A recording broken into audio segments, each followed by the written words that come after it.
Start your show now. Press 1 to hear. Your show will go live in 5 seconds. 4, 3, 2, 1. Nobody take no cornbread from me.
Yeah. Hey, everybody, how you doing? My name is Tim Black. Welcome to the Tim Black at Night Show. Welcome to the Tim Black at Night Show. Are the readings okay? Hello. All right. My mic appears to be working, but you know how we got to do it. It's Freedom Friday, so let's make sure that everybody on Periscope, everybody on YouTube, all my friends out there on Periscope can hear the show. Let's go check it out now. That's right. All right. Yeah. We're good on Facebook. Freedom Friday, George. Freedom Friday. How you doing? What's up, Carrie? What's up, William? What's up, Bob? Welcome back to the pack, Bob. What's up, Devontae? Uli's in the house. Looking good. Yeah. All right, so it looks like we're good on Facebook now. Let me check on YouTube. Okay. What's up, Jay Bird? Frederick Murphy and Michael Cruz and Steven and Dingo and Frederick Murphy and Athos. Bud Rowland in the house. Karen Mitchell. What's going on? All right. Yes, things are working. What's up, Carrie? How you doing? Freddie. All right. Butterfly Ladita. What's up, Butterfly Ladita? What's up, Sean? What's up, Sekmara? I like that. Sekmara. You always wished I had an interesting name. Tim. Pretty plain. But people pronounce it correctly most of the time, right? Hey, what's up, George? What's up? Truth Can't Be Silenced. What's up, my moderator in the house? Thank you, my brother. Oh, man, guys. I'm ready to kill it tonight. We got, can you believe last night I was so busy. I did like 4 stories last night on the Tim Black at Night Show, and I forgot to do a story. Because I wanted to talk about Kamala Harris last night, and I forgot. after the show, I was like, I didn't do something. And I realized I did not do Kamala Harris. But that's okay, because she's back in the news today. So, hey, it would have been too much Kamala. You never go full Kamala, right? So I'm going to do my best to crush that. We got Kamala Harris. We got Alex Acosta resigns as your labor secretary. We're going to talk about that. You got to give it up for that. Yeah. And we got something else, too, that I want to kick off with. But before we do anything, guys, before we get into too much just yet, you know, Freedom Friday is when you call up. Let me make this a little bit bigger, the phone number, real quick. People see that there? Can you? 319-527-6212. 319-527-6212 is the phone number that you call up to if you want to conversate. The phone lines will be open. They are open. You can call up now, listen to the show, and get in the queue. But what I want to do is say, we got bumper stickers. We have bumper stickers, y'all. 2020 bumper stickers for the Tim Black Show. All right? And now look, let me explain. I just got these in because I wanted to give people an incentive to join the Tim Black Show. And I wanted to give you something that was lightweight that I could mail out. I don't want to give you something to download. I want to give you something that you could rock, right? So you can put it on a book bag or a book or a laptop back, or you can put it on a bumper because it's a bumper sticker. But you can stick it wherever you want to stick it.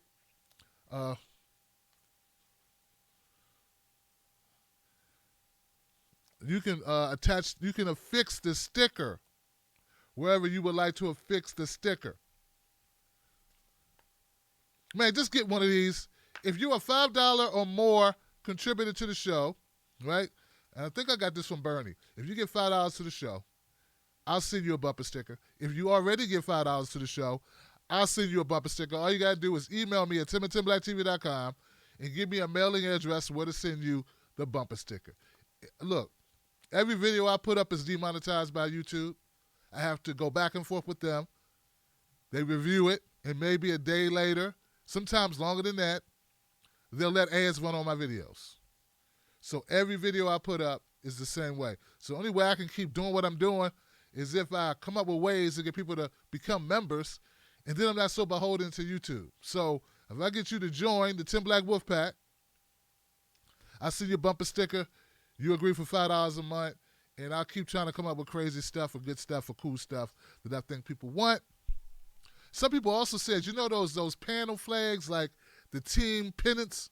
Someone said they would love to have a team pennant of the Wolf Pack. So if you guys like that idea, let me know. But right now it's bumper stickers because I had to start somewhere. All right? All right. Woo! I'm feeling good, man. Freedom Friday is the place to be, guys. I'm glad you can make it to the show. Booyah. Out the way. A little bit of water. It's hot in here, y'all. I ain't gonna joke. It's hot in here. Man. I need to run a fan up in here. But then the fan would be too loud for the music, you know?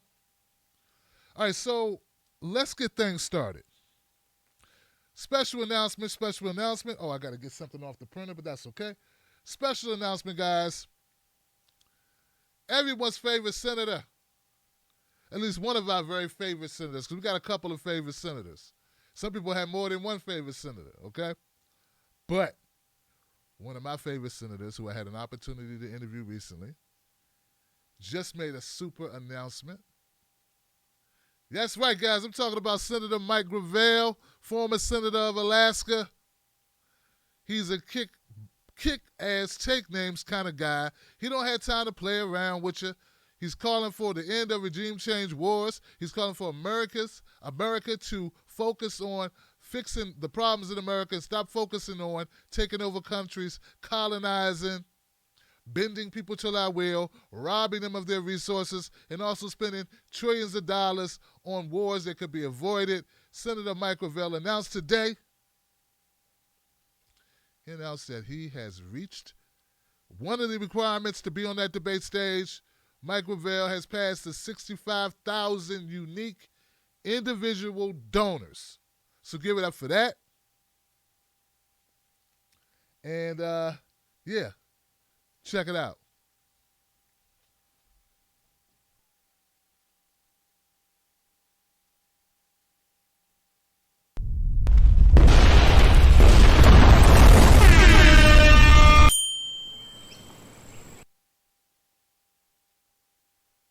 I love it, man. I love it. He's got a great team.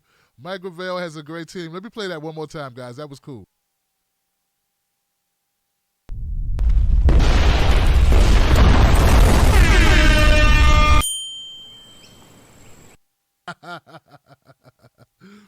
All right, and not only that, guys, not only that. One of the things about Michael Vell that is so fantastic about it, besides the fact that he was one of the true standout moments in the political debates of the 2008 election cycle, where he was on stage calling out all of the neocons, all of the neoliberals, calling out Clinton, calling out Joe Biden, calling out Obama, calling out everybody, just calling it as he saw it. And it's not just that. That's not the only reason why Michael Vell is so revered by so many people. It's because he continues that up to this day. He still calls out. He still speaks truth to power. That'll never change with Michael Vell, and that's one of the things that we admire about the guy. And staying true to that form, Michael Vell sent out a tweet to let the world know that, yes, he's back, he's in it, and he put out a commercial. He put out a commercial that was, he posted it, and he said, "Hey, Joe Biden, turn on your TV." Because apparently the commercial I'm about to show you is playing in various locations where Joe Biden is campaigning. All right, here we go.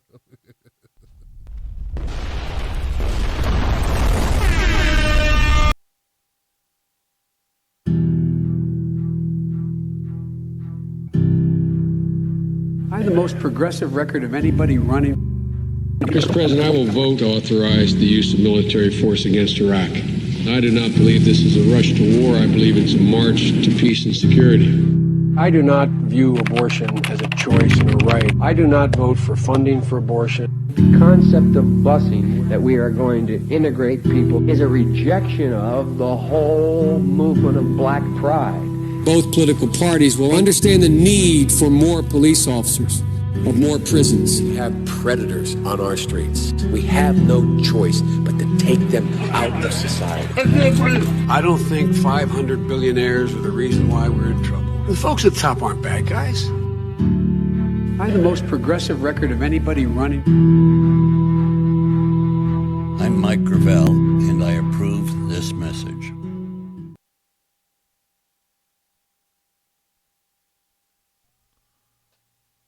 Oh, wow.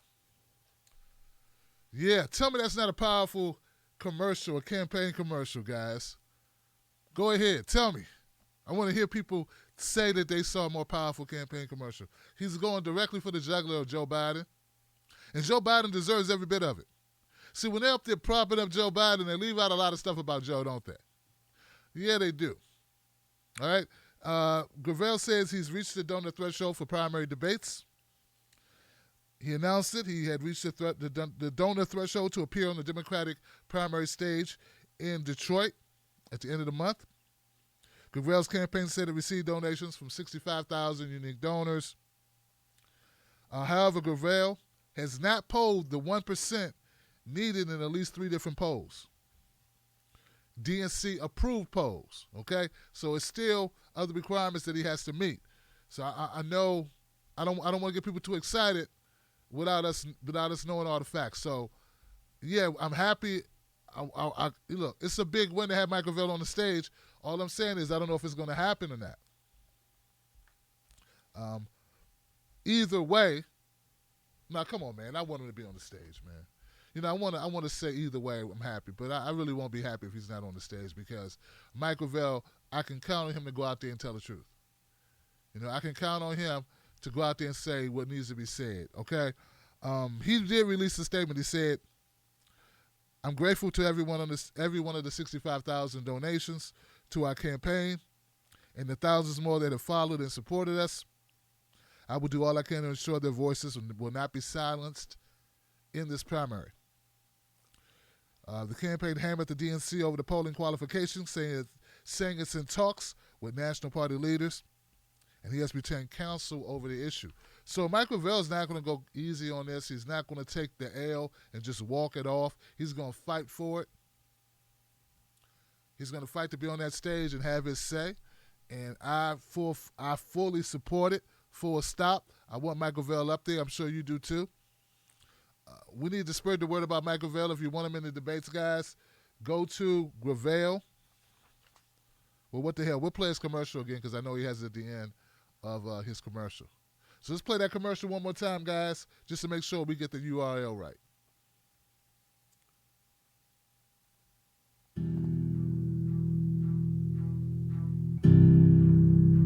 I have the most progressive record of anybody running. Mr. President, I will vote to authorize the use of military force against Iraq. I do not believe this is a rush to war. I believe it's a march to peace and security. I do not view abortion as a choice and a right. I do not vote for funding for abortion. The concept of busing, that we are going to integrate people, is a rejection of the whole movement of black pride. Both political parties will understand the need for more police officers, of more prisons. We have predators on our streets. We have no choice but to take them out of society. I don't think 500 billionaires are the reason why we're in trouble. The folks at the top aren't bad guys. I have the most progressive record of anybody running. I'm Mike Gravel, and I approve this message. That's right. That's right. That's right, man. You heard it. Joe Biden is the most progressive candidate of anybody running, the most progressive record of anybody running. You know, except for the part about the crime bill. Oh, and except about the part, working with segregationists. Oh, and except for the part about, dehumanizing women like Anita Hill. Oh, and except for the part about, voting for the Iraq War. Oh, except for the part of not being pro-choice. Oh, except for the part that, it's just all these parts that, But that was a long time ago. What am I supposed to judge you on? What you haven't done? I'm just trying to understand. I'm trying to understand what's fair to judge people on. You can't judge Joe Biden on what he did because you're being unfair if you judge him on his past record. What are we supposed to judge him on? Ghost of Christmas future? I'm just trying to make sure I'm doing the right thing because it's like you bring up somebody's past and then they say, you bringing up old stuff, Tim Black. How dare you? You're a hater. So I'm supposed to be psychic, see through the future, and see what he's going to do. And then that's what I can judge him on? I tell you, man, this is some backwards people. Speaking of not being fair to judge people, Senator Kamala Harris has been judged for her actions. She's been judged for her actions. And a lot of people don't like that. They don't think it's fair for you to judge Senator Kamala Harris on what she did as a prosecutor. They don't think it's fair for you to judge her on what she did as the Attorney General of California. They don't think it's fair for you to judge her on statements that she made, speeches that she gave. Nothing. You're supposed to judge her on giving Jeff Sessions a hard time on the stand. That's what you can judge her on. You can't judge her. You can't judge her on what she's done in the past. Now, especially if you're a black person. See, if you're a white person, you can judge her on whatever you want to judge her on. If you are a member of the LGBTQ community, you can judge her on whatever you want. But if you are black, you cannot judge her on just anything, because anything you judge her on, they say it's going to be because she is married to a white guy. Okay, I want to really know, guys, how many of you even know? First of all, I talked to people this weekend. They didn't even know she was married. Kamala Harris is not as popular as they want you to imagine her to be. Okay? We're political junkies. We pay attention to stuff. A lot of people who work for a living, maybe you're an artist in the music, or maybe you're an artist in the drawing and artwork, or like you do sketches. Maybe you're a filmmaker, I don't know. Or maybe you're a construction worker. What I'm trying to get people to know is that other people have other lives. They don't pay attention to politics all that much. A lot of people don't know who Kamala Harris is, nor do they know what color her husband is. But see, that's the new talking point. I know it sounds crazy, right? But that's the thing. It's crazy and it's a talking point. It don't matter. Here goes some people talking about Kamala Harris, defending Kamala Harris from the invisible, you can't call them racist, I don't know what you call them. People that don't want us, the races to mix or something. I don't know. I don't know. Crazy.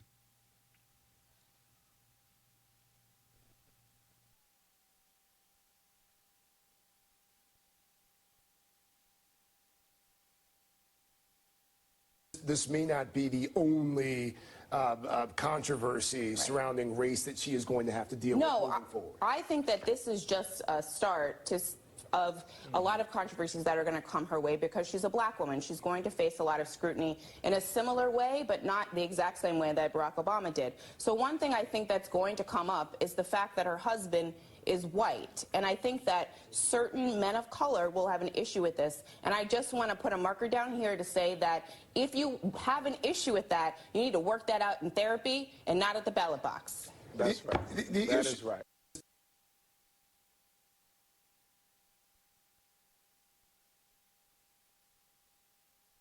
Yeah. Yeah, you need to work that out at the ballot box, man. A lot of you black guys are not going to like the fact that Kamala is married to a white guy. How would you sleep at night knowing this information? Like, oh, man, I thought I had a shot. That's right, I'm married. Forgot. Thought I had a shot at her. Zelina Maxwell, she is a mouthpiece for the establishment. She never met an establishment issue. On establishment candidates, she wouldn't push to the detriment, even to the total utter defense or offense of the entire black community. The berating of black men in particular is what she fancies herself, what she loves to do. Also, as you can see in that clip, she gave a little smile at the end of the clip. Yeah. The little grin. Anybody catch the little grin that she gave at the end of the clip? Where she told us to seek therapy, as if she was talking to 2-year-old people. She was talking to children. Though she clearly was talking to grown men. Grown men. She said, you need to seek therapy. Well, I don't know what it is, but for some reason, Zelina Maxwell didn't expect to get any backlash from that. No, I didn't expect people to push back on social media. Though she has most social media accounts on Twitter and Facebook and YouTube and Instagram. Well, not YouTube. Facebook, Twitter, Instagram. Yeah, she's all over social media with public profiles, but she did not expect anybody to say, hey, lady, who the hell are you talking to like that? And why are you creating this false narrative about Kamala Harris as if black men can't judge her based on her record like everybody else does? And why aren't you considering maybe there'll be some white people who wouldn't vote for her because she married a white guy? Or why didn't we consider maybe there would be some black women who wouldn't vote for her because she married a white guy? And why didn't you consider maybe there would be some white women who wouldn't vote for her because they'll go to black women taking all the good white guys? I mean, if we want to talk about the fringes, like there's always going to be people that do things who don't like us for various reasons. You know, there are people that don't like me because I'm bald. There's nothing I can do about it. There may be people who don't like me because they say, look at this Mike. This guy, he's got a phone number down there. He's selling T-shirts to keep his show alive because he doesn't really make ad revenue. Oh, no, I hate him. You can't control. People are going to hate you for whatever they hate you for, right? Some of it's fair. Some of it's not fair. This is the way life is when you are a public figure. Well, I digress, all right? More about Zelina. There's a person on Twitter. His name is Bishop Talbot Swan. Now, Bishop Talbot Swan has a lot of followers who support what he does. There's an article written by Politics Peach. You may know Politics Peach. Charlie Peach, Politics Peach. She's got a a blog up on Medium that does very well. She comments on a lot of issues. Ever since she was pegged as a Russian bot and kicked her off Twitter, though she lives in like the South, Georgia, right? I think it's Georgia. Well, when people aren't stealing her profile and trying to imitate her, or people aren't stealing her name and trying to create profiles off of it or build reputations off of it, she's busy writing articles that are getting published that people love. Anyway, so Bishop Talbot Swan, he made some comments, and his people, decided Zelina Maxwell, they didn't like what she said, so she's been getting a lot of heat from a lot of people. And I think when you toy with people, when you go at people on a platform such as MSNBC, you're basically punching down at a lot of people, which is always bad news. So anyway, there's been a back and forth between Zelina Maxwell and Bishop Talbot. And, Zelina has people from other contributors from MSNBC jumping in it, going at Talbot. I think the last thing, Zelina is calling him a hotep, which is basically someone who's black power on steroids. Totally forgetting that Bishop Talbot is actually a bishop who oversees a number of congregations. I think that number is around 30 or 40 different congregations. Actually a Christian word, man of God, right? But she said he's a hotep because he wants to support Kamala Harris. So it's a whole bunch of stuff. But the bottom line is this. There's a video, a response that Talbot put out about Zelina Maxwell, about this whole narrative about black men, and we've been through this before. If it's not Zelina Maxwell, it's Simone Sanders. I've been in this, sort of like this back and forth with these people because for some reason, guys, black men are not allowed to dislike black candidates. Now, we can dislike white ones all day, but if we dislike a black candidate for any reason, we get ostracized. We get pummeled in the media. And we don't just get pummeled on social media. We get pummeled from places like MSNBC, where Simone Sanders gets to be on a panel, a Joy Reid panel, and berates us. Or Zelina Maxwell's on a Joy Reid panel. Or some other platform on MSNBC where she's able to berate us and punch down at us for not supporting, whether it be Kamala Harris or anyone else who happens to be or is brown-skinned. But that's not considered racism. That's considered us being self-hating. And once again, the underlying narrative is that black men are specifically black men are unable to be critical thinkers. We're unable to decide which candidates better speak to us. We're unable to judge candidates, and we need their help and their guidance because we're just incapable of it. So Bishop Talbot Swan, he put out a video, and I want to share it with you. Check it out.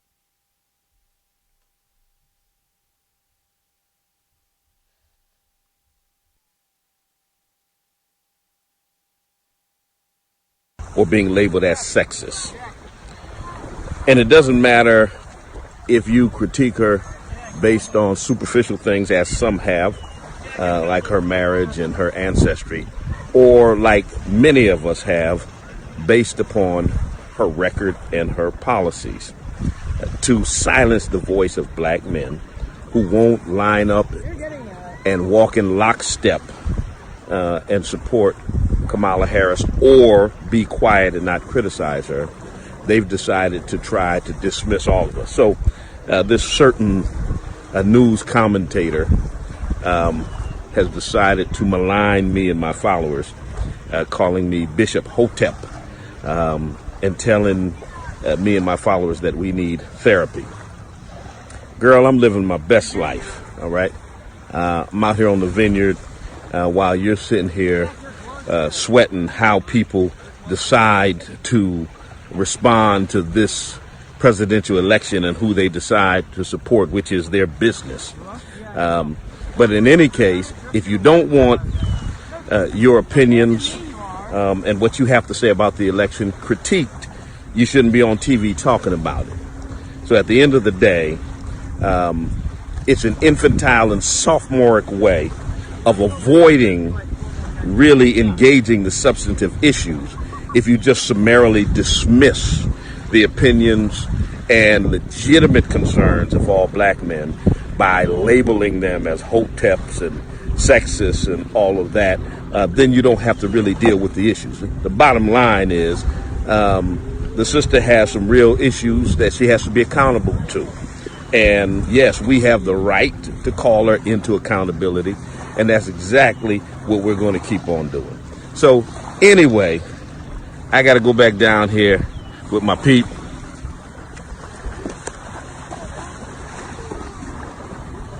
Enjoy this beautiful summer day right here on the water on Martha's Vineyard.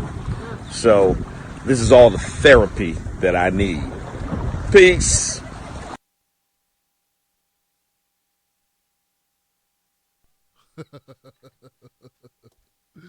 Now, look, guys, I want you to hang in there with me because I know there's some people going like, "What, Tim? Why are you talking about this?" I'm going somewhere with this. All right. One of the biggest criticisms that I hear, right, online, from even progressives is that why did black people vote for Obama twice? I hear criticisms like, why do black people support Kamala Harris? A lot of us don't. Listen. A lot of us don't support Kamala Harris. Please stop asking me, why do we support Kamala Harris? Why?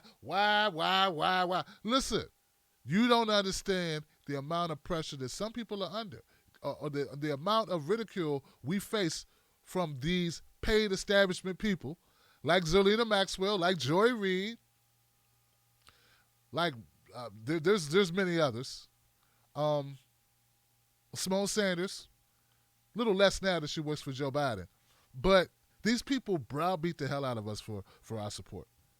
They don't tell us how great the candidate is. It's just that she's black. Or is she black? Or whatever she is, right? She brown. She look black. She black enough. Cops will pull her over. So you got to support her.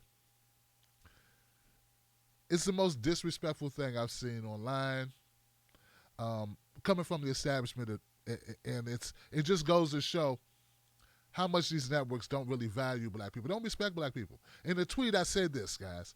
I said, I've never seen anyone in the Asian community be ridiculed because they didn't support Andrew Yang. I'm sure there must be some people out there who are not supporting Andrew Yang who happen to be of Asian descent. Are they being called coons or sellouts, or they hate themselves? Probably not. I wonder how many. I've never seen a Jewish person, a Jewish man or a Jewish woman be ridiculed because they didn't support Bernie Sanders. No, they say that's crazy, Tim. That's anti-Semitic that they would treat, berate Jewish people for not supporting somebody who's just because they happen to be Jewish. But if you're a black man and you don't support Kamala Harris, you got to listen to Zerlina Maxwell say that you do it because she's a woman, or you don't support her because she's a woman, or you don't support her because you are racist, or you're a bigot because you don't like her husband. Amy Klobuchar is a Christian. She's deeply held Christian, very Christian woman, right? But I haven't heard anybody even float the idea that women who are Christian who don't support Amy Klobuchar are somehow self-hating. But no, it's only for black men that this type of stigma. And I'm telling you guys, I believe that's racist in itself, man. See, they're using our race against us to say we don't get to make an informed decision. They don't even count the fact that Kamala Harris locked up a lot of black men in California. She's epic in her prosecutorial record of black people, poor black people, people for and even, look, I think our justice system needs to be reformed in so many ways.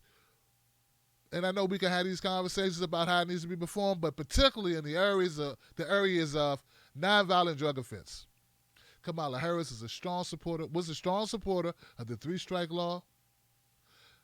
Kamala Harris was a strong supporter of keeping people locked up for the longest amount of time, even to the point where the judges had to order they release some of the prisoners in California due to overcrowding.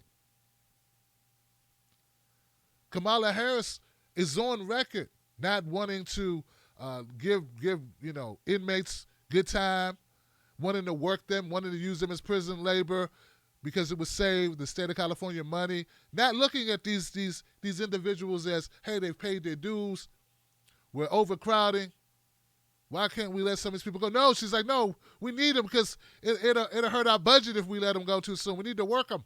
We don't want to hire regular, Californians to work at, the minimum wage. We want to pay them at 30 cents an hour. They were paying firefighters $1 an hour to risk their lives. And a lot of those firefighters were happy to do it because, well, those temporary inmate firefighters were happy to do it because they wanted to get out. They wanted to do something, And I understand that, but they were being exploited. It's still exploitation. You're still risking your life. And then when you come out, are you able to go get a job as a fireman? I don't think you are. Could be wrong about that. The bottom line is that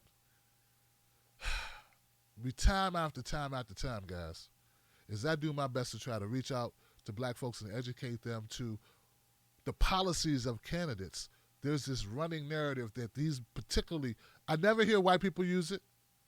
I've never heard a white person on MSNBC chastise black men for not supporting Kamala Harris. It's only black women or black men, mostly black women, chastising other black folks for not just voting for someone because they're black. This is the information age, folks. Maybe once upon a time, it would be different. We didn't have the internet. But we had the ability to read. We can look up the background and the track record of a Kamala Harris, and we can determine for ourselves if she speaks to us. Why can't it be that Kamala Harris, her background, why doesn't her background have these stellar benchmarks that she met, these fantastic things that she did, so that you would not have to browbeat us or bludgeon us on MSNBC and chastise us and berate us in order to try to persuade us to vote? Why come you can't be extolling how fantastic a prosecutor she was? Joe Biden said something really interesting in the primary debate. It was very short. It was very fleeting. You may have missed it. He said in response to Kamala Harris, he said, I was supporting black folks. I was working to help those people. I took a huge pay cut to go be a public defender, not a prosecutor. A lot of people didn't pay attention to it, but some of us did pay attention to it. Obviously, I paid attention to it. Kamala Harris did not have to be a prosecutor. She chose to do that. And maybe, just maybe, the most incarcerated people next to Native Americans in this country, black men. Well, actually, black men are the most incarcerated men in the world due to our numbers in America. Maybe we don't want to elect a prosecutor. And if that's our stance, you know what? I believe we're perfectly justified in that stance. Because we're not required to support a prosecutor or a cop. Maybe prosecutors and cops shouldn't be president. Well, whether they should be or shouldn't be, it's still up to the voters. And it doesn't make us sexist or self-hating, and least of all, hating of her husband. I don't even know the guy. Why would I give a damn if he's white? And I want everybody watching to think about how you would feel if someone got to go on network TV, face no repercussions, none at all, for berating you and disrespecting you, offending you to the level that she does. I'm highly offended that she gets to do that time and time again, that it is allowed, that she can get up there and paint black men as misogynist and racist. What study have you done, Zerlina Maxwell, that you can even make this assertion that black men won't support her because she's married to a white man? She doesn't have to provide any evidence. She can just say it. She can just say it. Zelina Maxwell should be removed from MSNBC. She shouldn't have a job there. If she was a white woman, she'd be removed. If she was a white woman, people would be boycotting MSNBC. They would be calling for her resignation. They would be calling to pull her off the airwaves right now. But since she's a black woman, she gets to do it. And more importantly, the fact that she's talking about black men, she's safe. Because black men, by and large, have no power in this country. None. We can't protect ourselves. We can't fight back. Now we can't even vote the way we choose to vote without being labeled something vile and disgusting. I work very hard to educate the public about each candidate. I also don't support Amy Klobuchar. No one has a problem with it. I don't support Mayor Pete. No one says I'm racist because I don't. But if I don't support Kamala Harris, I'm called a sexist and a racist. I'm tired of it. You should be tired of it too. You want to be an ally? Help get the word out about Zelina Maxwell. I think this has gone on long enough. Now, as upset as I am with Zelina Maxwell, it's not Kamala Harris's fault that certain people in the black media, and actually it's not even black media. Zelina's not black media. I'm black media. I own my show. This is my platform. She is a worker in a white media company.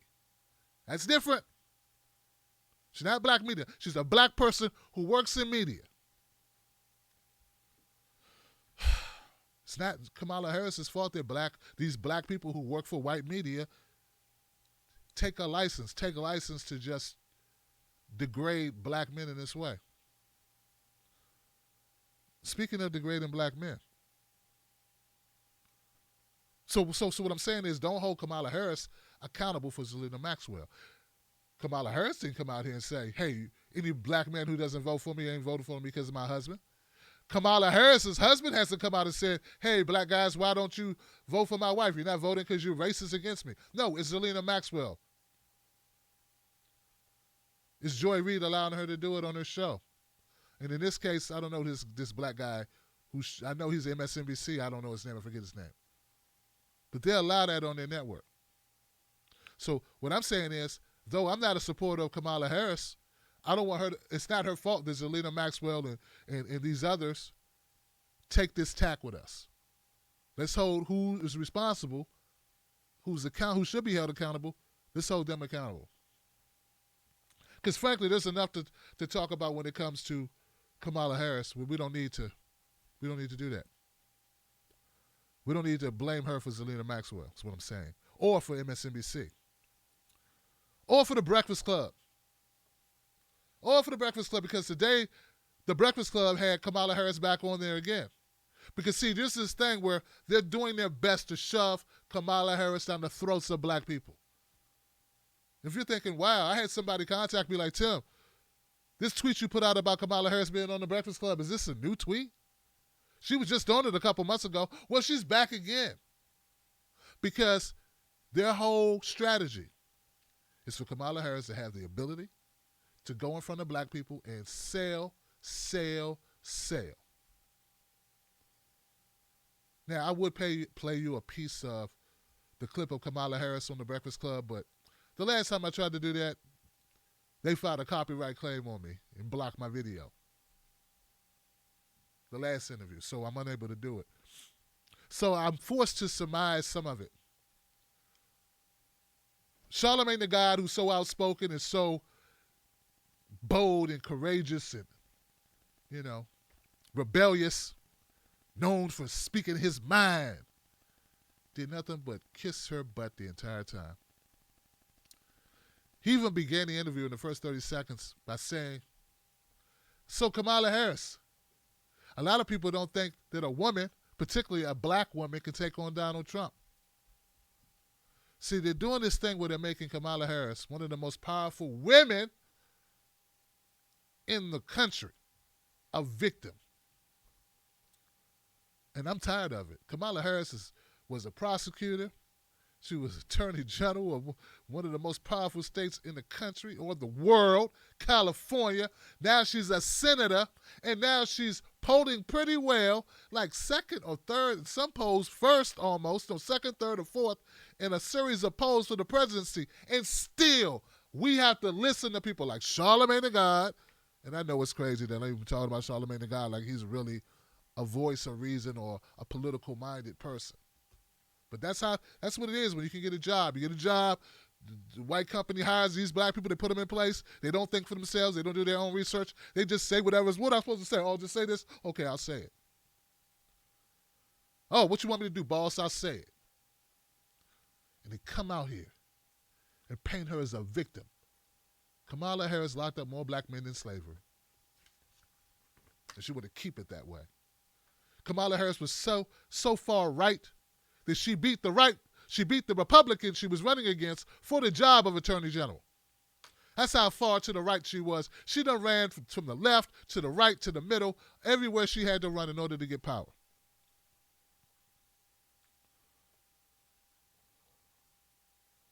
Only good thing out of the interview with Charlamagne tha God and Kamala Harris is he did ask her one question that I was surprised that he asked her. He asked her, Kamala Harris, what's the difference between all the people that Obama deported and the people that Trump is deporting? And basically her answer was, Obama's rhetoric, his language is not the same as Donald Trump's. Then he let it go. He let it slide. The point is, guys, I'm not a fan of Donald Trump. I didn't vote for Donald Trump. I won't vote for Donald Trump. But if all you got to offer me is Kamala Harris, a cop, a prosecutor, who locked up single mothers because their child skipped school, as if that's a solution, who kept brothers like me in jail longer for nonviolent drug offenses, who would not prosecute Steve Mnuchin with illegally foreclosing on thousands of homes. The list goes on about Kamala Harris. But if that's all you got to offer me, if she or if Donald Trump does win, you got nobody to blame but yourself. Not black men, not white men, not Latino men, not Asian men, not LGBT people,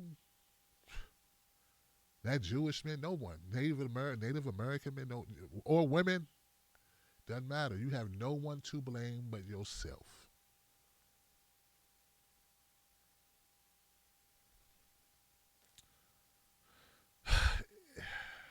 I feel like I've gone on too long with Kamala Harris at this point. But she's everywhere I look. Everywhere I go, more Kamala. If it's not on MSNBC, I'm shoving her down our throats. If it's not on The Breakfast Club, the second time in 3 months, she's on The View today as well. Yeah, she's on The View. Here goes a little bit of that. Hey, it's not my fault, guys. It's the news. It's what they want to do. They want to bombard us with Kamala Harris. Beat us into submission with her elegance and her veracity, her vocacious abilities.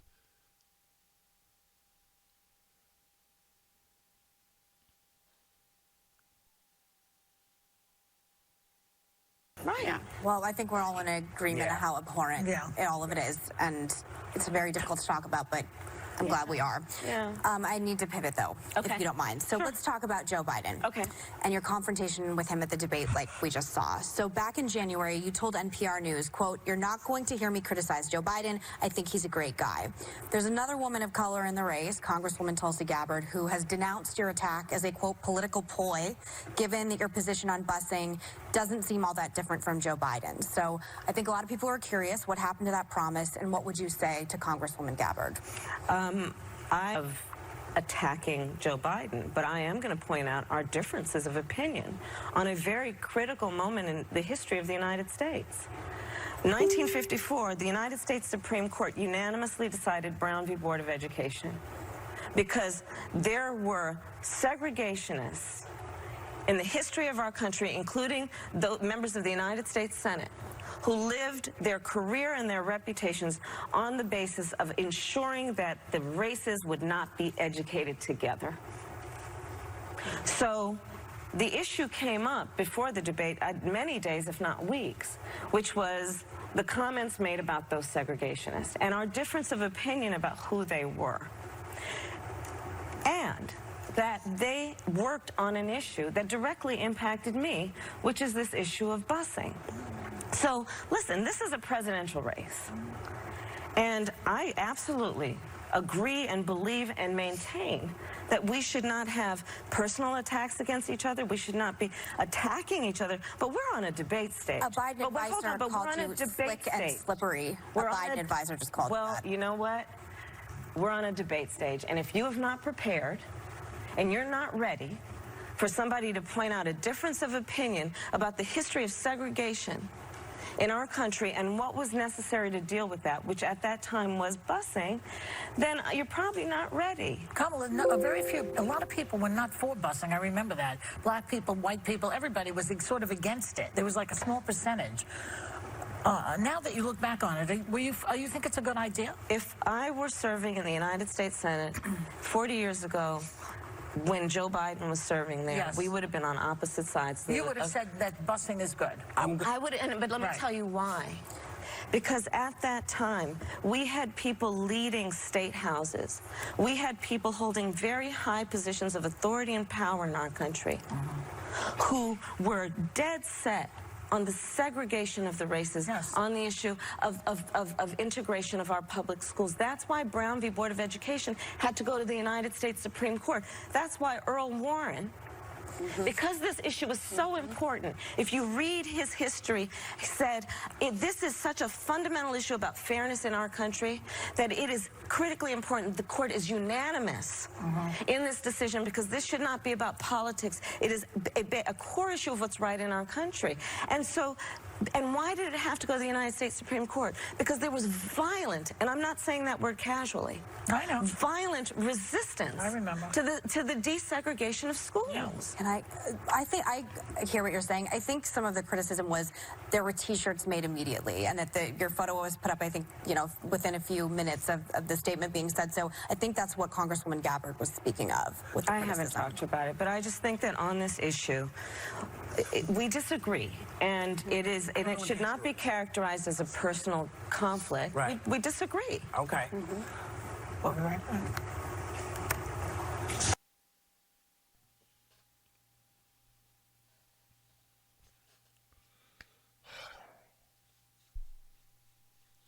I'm not going to be, I'm not going to waste your time much longer with Kamala Harris.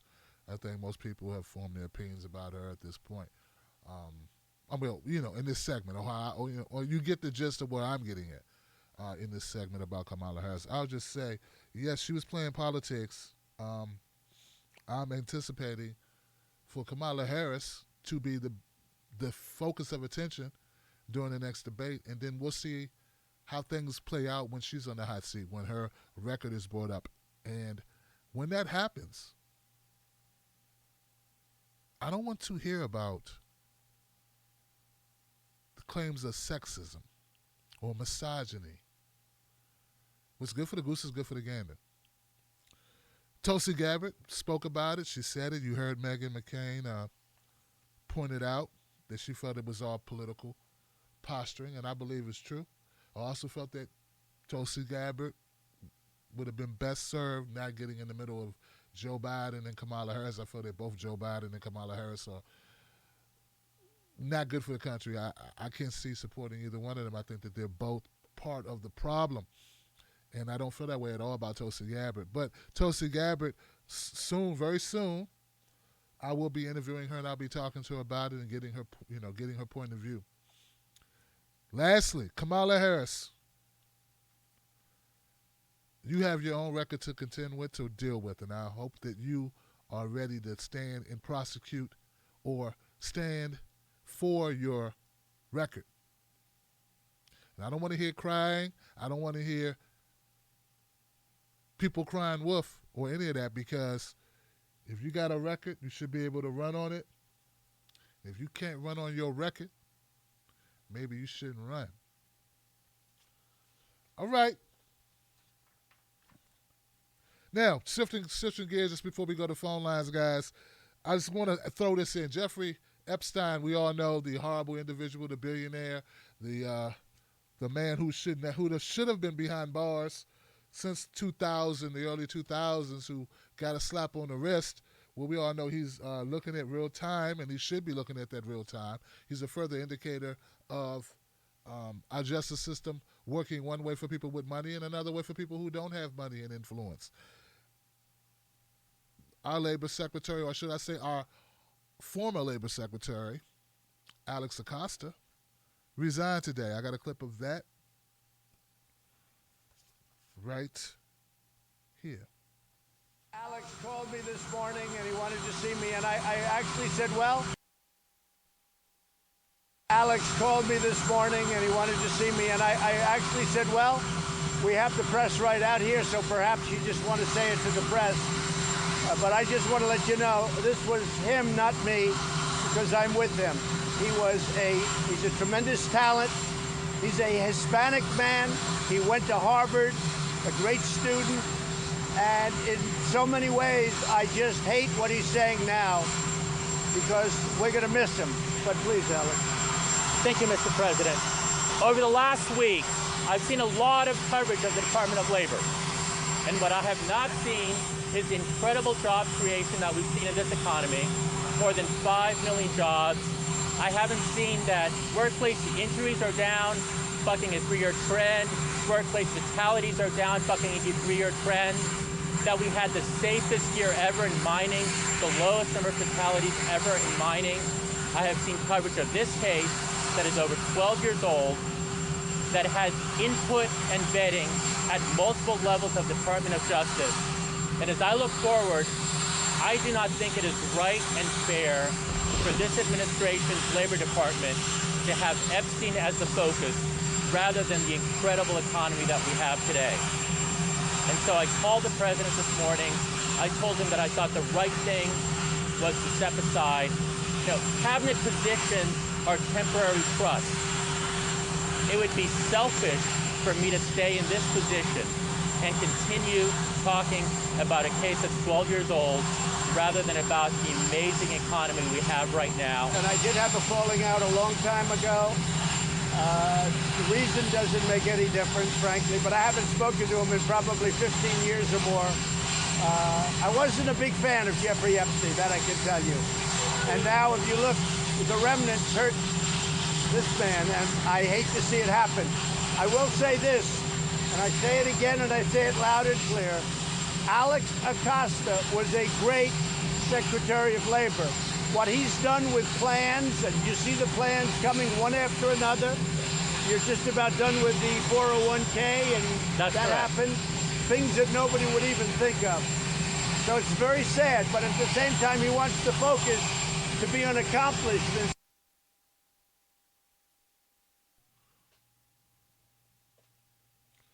All right. Wow. Okay.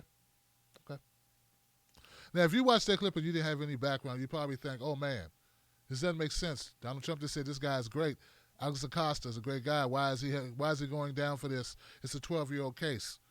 Well, if you didn't have any knowledge of what's really going on, maybe you could feel that way, but I can't see how you can feel that way if you know anything about this case. Jeffrey Epstein is a horrible individual based on the fact that he pled guilty to at least 2 counts of sex crimes, 2 state charges. The fact that he was able to only do 13 months is a deplorable, disgusting, humiliating state of our justice system. The man should have been in jail. Jeffrey Epstein was accused of dozens of sexually molesting dozens of young girls. Dozens. Now it's come to light that this story's been opened up. Now, originally in Miami, the Miami Herald broke the story. Alex Acosta was the district attorney, Miami district attorney, who oversaw the case, who made it possible for Jeffrey Epstein to receive house arrest, 13 months in house arrest.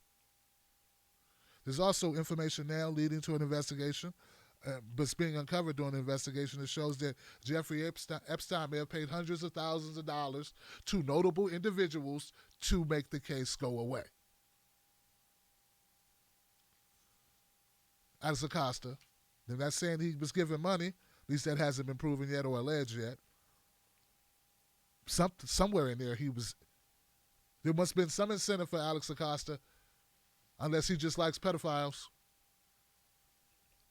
You know, there have been young people who have done things as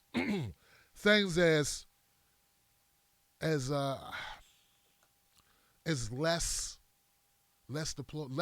threatening or less invasive. Like, I remember a story that I covered where a young man took his clothes off at a football game and ran across the field. His whole life was ruined. Registered as a sex offender for the rest of his life and jailed. Young man, college. Prank. Streaking, like in the movie Old School. Take off your clothes, run across the field. They locked him up and ruined his life. Jeffrey Epstein sexually assaults dozens of women. Gets a slap on the wrist, and Donald Trump stands there and glows about Alex Acosta. The first statement that Trump made, I find it very disgusting. He said, Alex Acosta, a Latino man. Look, Trump, I don't care if he's Latino. He could be an alien for all I care. When I say alien, I don't mean from this country. I mean from a different solar system. He should still step the hell down. And you saying he was a great labor secretary, I don't know if that's true or not. I don't know if I can believe anything that you say anyway. Also, the point about it, the 12-year-old case, Alex Acosta, shut up. There's no statute of limitations on being a pedophile. That's why I was able to be brought, because there's no statute of limitations on it.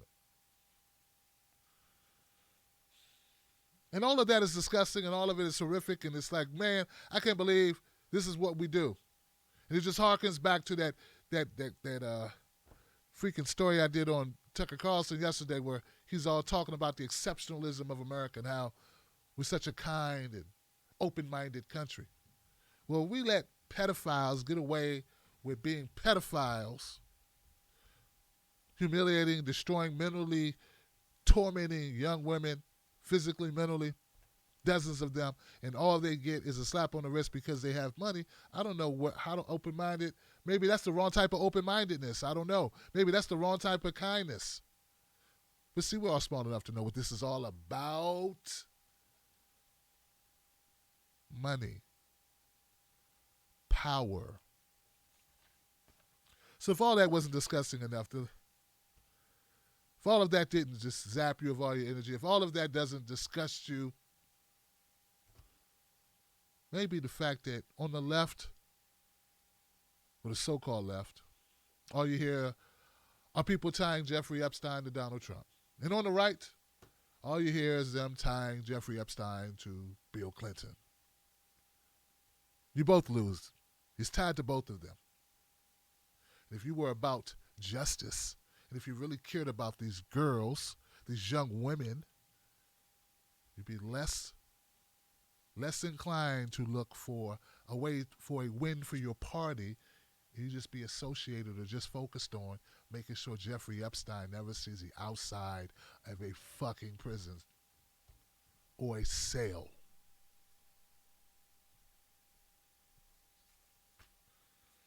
Hey, Tucker, how's that exceptionalism going?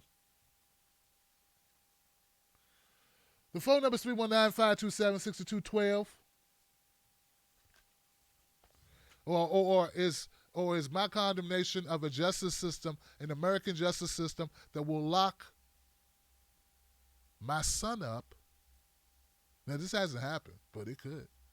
Or your son up, or your daughter up, for a mandatory amount of time, lengthy amount of time for having a little bit of weed. But Jeffrey Epstein can sexually assault at least 2 women, 2 young girls that he admitted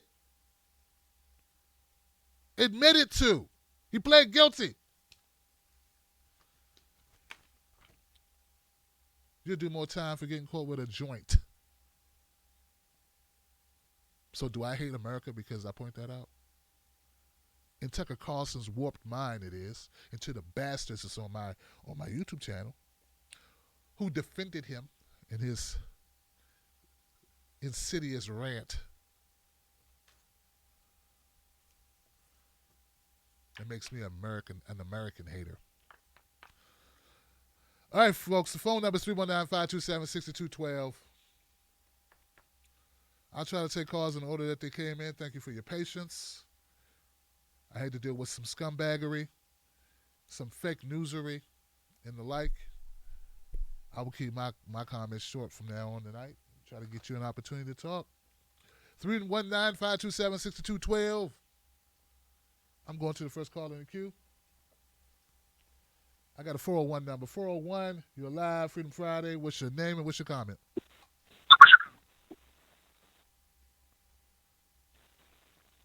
$401? And this is Brad Shadford in Boston. Hey, Brad, what's up, man? What's on your mind tonight?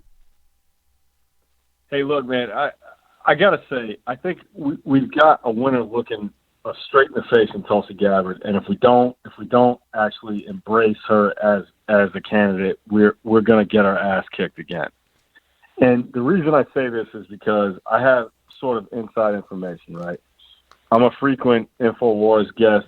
I know all those guys down in Austin, and I've hung out with them, and I'll tell you, she makes them piss their pants.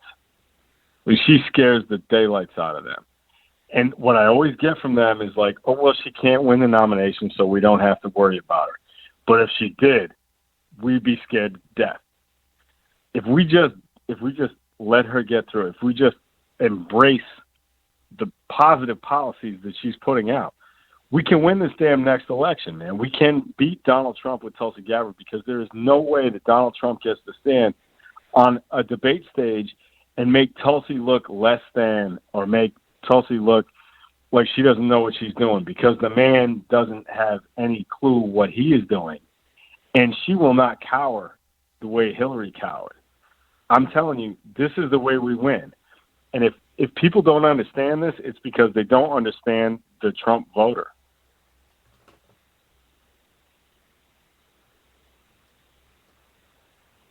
What do you think about that, man? I'm not talking anymore, man. Is that your comment? No, I mean that's how I feel about it, because I have insight into what these guys actually think, and I know that she really scares the daylights out of them, man. And if we can possibly put together a coalition that says, look, we understand that she can win, and we all have to get behind her, we can do a whole lot. We can do a whole lot, but we have to decide. We have to make a decision. The Democratic Party has to make a decision. And it's not going to be the DNC. It's going to be the actual voters in Democratic primaries have to decide that Tulsi is our candidate. And we couldn't do any better as far as I'm concerned. All right, man. I don't agree with you, but I like Tulsi, but I don't agree with you. Okay, cool, right, man. Hey, thanks, Tim. No problem, man. No problem. You know, I said I wasn't going to talk, but I have to say this. I'm not so sure that Tulsi Gabbard can win the nomination. And that's because, very clearly, first of all, Tulsi Gabbard doesn't have any outreach with the African-American community. I'm sorry. No Democrat's going to win unless you can get black votes. And I respectfully submit that the people that she's working with, that's great, but you need black folks. You need, and it's no diss to anybody that she's working with. It's not about me. Go get you some black people and listen to them. The Joe Biden move was a bad move. And instead of people saying, you know what, I think Tim's got something there, all I got was a lot of backlash. And I'm telling you, black people that pay attention don't like what Joe Biden said. They don't like what he stands for. You're not going to get young black people by doing that. And I'm not talking about everybody. I know that there are some black people that are young who don't care. But I'm telling you, you are not going to win primary against Donald Trump if you can't get the black vote. It just ain't going to happen. So I think Toasty's incredibly gifted. I think Toasty's a very strong candidate.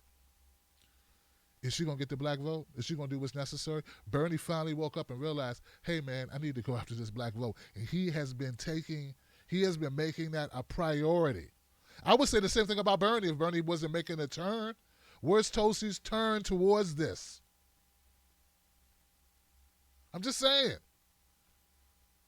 Just because you know some people at InfoWars does not, there ain't no black people at InfoWars, bro. Going after Kamala Harris with Biden, it's just not a good move. All right, I'm going. Next call, man. 917, you're live, Freedom Friday. Yo, Tim Black. It's your boy KJ from Bed-Stuy, Brooklyn. KJ, what's up, man? Talk to me, man. What's on your mind tonight? All right. First of all, let me ask you a quick question.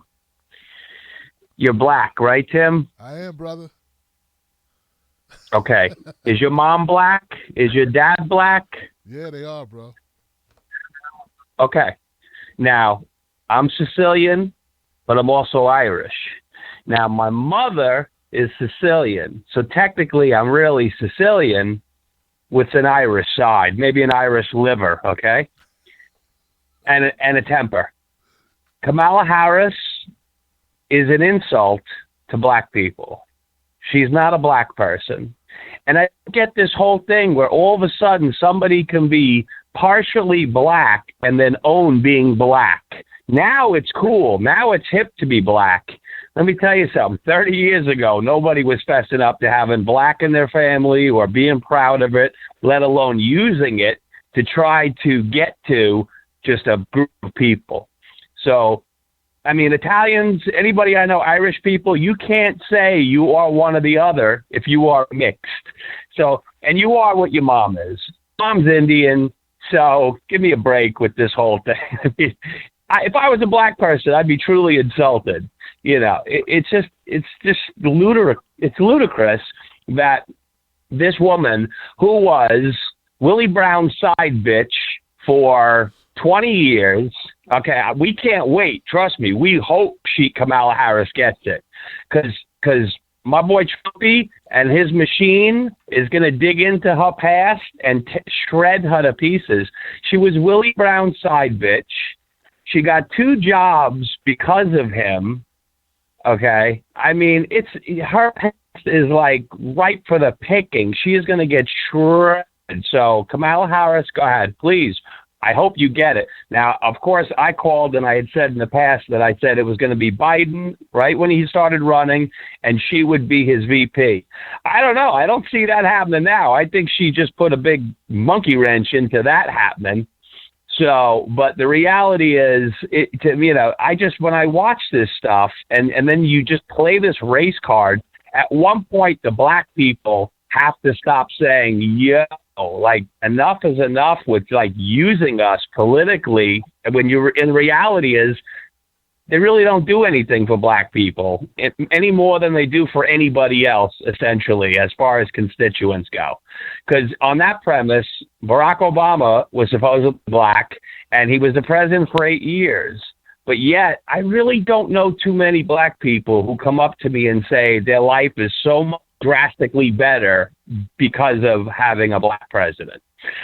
So this whole race thing is getting real tired. And if the Democrats, all they have to run on is race and calling us Nazis and Trump supporters Nazis, it's going to be a cakewalk, brother. So just wanted to throw that out there. And I appreciate you taking my call. Have a great night, bro. You too, man. Thank you for the call, man. Guys, please, let's not call Kamala Harris the B word, guys, just because I like to keep my channel alive and I got a feeling. How about side friend? Side piece. There you go, side piece. We still get the point, you know? Yeah. I don't want to offend my audience. All right, going to the next call. Let me get this guy in here, man. Oh, and it may be 2 people, actually. 434, you're live, Freedom Friday. Hey, Kim. Hey, man, what's up, Mystical? How you doing, man? What's up, bro? Man, are you good, man? You got a comment for me? No, not really. I'm really just catching up on everything. Okay, cool, man. You know, when I see you in the queue, I never really know if you chilling or what, but I was like, man, let me go to him and find out, man. You know what I'm saying? Yeah, you good, man. You know, man, we go way back, man. Yeah. Always calling support. You always do a real good job on all of your shows. You know what I'm saying? Keeping the people informed. Yeah, but there's so many people running. I'm just sitting back right now. I feel you, man. Well, hey, look, man, I got nothing but love for you, man, and thank you for tuning in and calling into the show, Mystical, man. You and Nambi are part of my crew, man, from way back, man. And you guys don't know, some people might not know this, but I've been doing this for a long time, and back when there was only like 20 people who would watch the show, Mystical Carter was like number 4 or 5, right? So basically we had private conversations in the public forum because nobody was watching the Tim Black show at that time. So just a special place in my heart for all the people that helped me, that kept me going when you were like, I was looking at myself like, man, what are you doing, Tim Black? You need to really like get a life, dude. Like, and I'm glad I ignored those voices telling me to quit. 917. 917, you're live on Freedom Friday. What's your name and what's your comment? Tim, hey, it's Kennedy from Brooklyn. How's it going? What's up, Kennedy? Talk to me, man. How you feeling? I'm feeling good. Well, personally feeling good, but not happy with everything that's breaking loose with pedogate. This is one of those taboo topics that for a while now, everybody tells us, oh, it's a conspiracy theory, and you're out of your head, and it's all in your mind, and oh, you're thinking all these sick thoughts. But it's one of those, unfortunate open secrets because Jeffrey Epstein was, pulling his shenanigans many years ago. I'm a New Yorker, so maybe I just read too much, or maybe I just remember too much. But I remember him being in trouble back in 2003, and if I recall correctly, I'm pretty sure that on Bill Clinton's last day in office, final day in office, he pardoned Jeffrey Epstein. So maybe someone will have to fact check that, but I'm pretty certain. I mean, my memory's pretty scary. I'm like steel trap. So I'm just underwhelmed with the coverage and how they're trying to say, oh, he only had 4 flights. Bill Clinton had 4. No, there's called flight logs. And they're online, and you can see them. There was 26 visits to that island on his planes, 6 times without the Secret Service. Let's not pretend that they keep trying to, manufacture it's Trump's friend Jeffrey Epstein. Meanwhile, again, the other part that's really infuriating to me is they have not mentioned Hillary Clinton's 6 visits without Secret Service or accompaniment. Why is it only men are? She'd want to break the glass ceiling with all this other bullshit. Well, she broke the glass ceiling with being on Pedo Island too, for that matter. So, I'd really like them to talk about her as well, but they're keeping that one in the dark. The other thing that, anytime one of these big stories breaks, they always try to, distract, divert, and suddenly, out of nowhere, Seth Rich's name gets brought up. Neera Tanden comes out, and she's like, oh, I hope Jimmy Dore doesn't do another sad video about me, because, and brings up Seth Rich and all this nonsense, and they're using it as another taboo. Like, you're not allowed to invoke this guy's name. You're not allowed to say Seth Rich. It's a conspiracy theory. But the fact of the matter is he was a DNC staffer who was murdered. He deserves justice. So let's not pretend, his family would love to know who did something to their kid. But anyway, it just infuriates me with the way that the media really tries to shift focus. So all of a sudden, Seth Rich is back in the news. And that's supposed to, get our attention off of Jeffrey Epstein and Clinton because there's so much damning evidence. They don't want us to watch it. And, we, as you said earlier, we're all a lot more astute. We're watching politics. We're paying attention. So I'm saying these things out loud because I don't want to play in the dark. I don't want to be invisible. It's real. We've read it. We've seen it. We've seen WikiLeaks. We've seen Podesta leaks. We've seen them all. We know what you're up to. We can see what you're doing. It's not hidden anymore. And the more we talk about it, the less they can hide. So thank you for giving us the space to say the words that they don't want us to say and talk about the things they don't want us to talk about.